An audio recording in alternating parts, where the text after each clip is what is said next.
First, thank you, Mr. Primakov.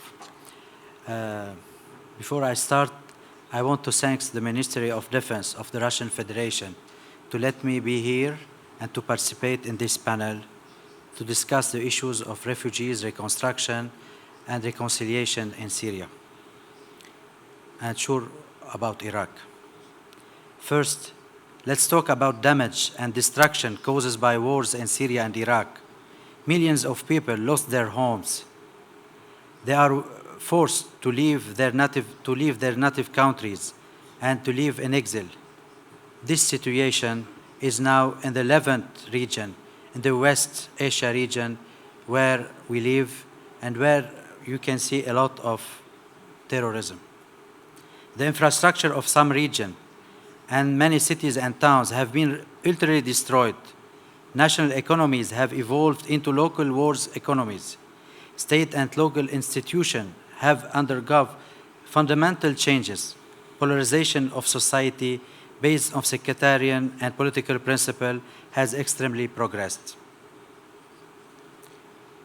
If political reconciliations take time to be reached, would not this have a negative impact on Syrian displaced and refugees, as well as the host countries, like Lebanon, my country, who hosts half of its population? As Syria faces today the challenges of reconstruction, the US and their allies will undoubtedly try to hamper that journey, deepening the crisis instead of contributing to its solution. Meanwhile, Russia has already initiated building of the Reconciliation Center in Hmaymim. The ethnic and religious divisions can be considered another risk factor. From the Kurdish perspective, the intention of the American troops withdraw would leave the field for Turkey to fill the vacuum. The Americans support the partition of Syria by leaving the northeastern part under foreign influence. Nevertheless, the Russian government is working towards ensuring that minorities' rights has guaranteed, especially in the future attempt the Syrian constitution. Therefore, parties may have a persuade and cure to the government to provide constitutional protection. As Syrian President Bashar al-Assad attempts to turn military success into post-war reconstruction, the West tries to promote a win-win solution as a reconciliation proposal by putting the Syrian government under the Western sanctions. The sanctions have frozen the assets of the Syrian state and hundreds of companies and individuals, including political figures, military and security personnel. They ban exports, sales, or supply of services, along with any investment into Syria by any US or other persons. The European sanctions also target Syria electricity network, banning EU companies from building power plants, supplying turbine and financing some projects and buildings. The US and EU sanctions include exceptions for humanitarian supplies and for items needed by United Nations missions in Syria. The sanctions were unjust because they affect ordinary people as well as the regime and its army. Despite the humanitarian expansion, sanctions have hit Syrian healthcare.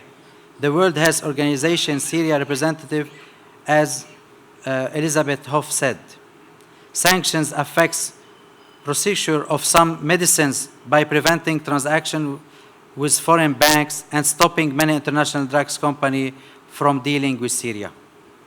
In the absence of any political change or agreement, it's unlikely to witness large-scale funding, giving the abstention of most donor countries from allocation the amount needs to launch the reconstruction. For progress, we would need to see change in the economy, in social and cultural opportunities afforded to these populations. Therefore, now it would be preferable to adopt a smaller scale, yet more realistic and efficient policy by encouraging the creation of specialized funds for specific sectors and activities, focusing mainly on agriculture, manufacturing, and construction at the expense of tourism. In order to ensure the return of the Syrian displaced, the international community must continue providing them with assistance for a certain period after they return to their country and homes, with a special attention to the small towns and villages where reconciliation have to continue. The Syrian peace process and the ensemble of its initiatives and plans to resolve the Syrian war, which has been incoming in Syria since 2011 and has split beyond its border. After the Arab League launched two initiatives, but without much success, Russia in January 2012 and in November 2013 suggested talks in Moscow between the Syrian government and the opposition. And after few preparation, on March 2017 and May, Astana talks lead to de-escalation zones. In January 2018, Russia convenes the Syrian National Dialogue Congress in Sochi, where 1,500 participants were there.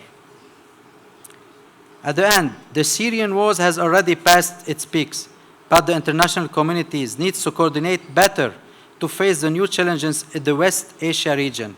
Therefore, new participants should be included in Astana talks. The urgent agenda is the political reconciliation, reconstruction, and the return of the refugees.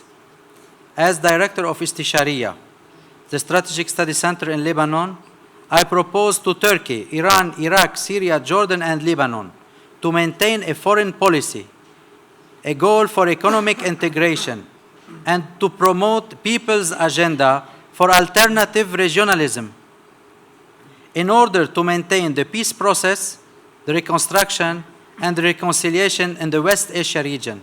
I suggest assembling West Asian Forum for Regional Cooperation, the forum that can be inaugurate a regional economic cooperation and can lead for a continuous solution for all the issues of the region, and of course to maintain the reconciliation for the future. Thank you.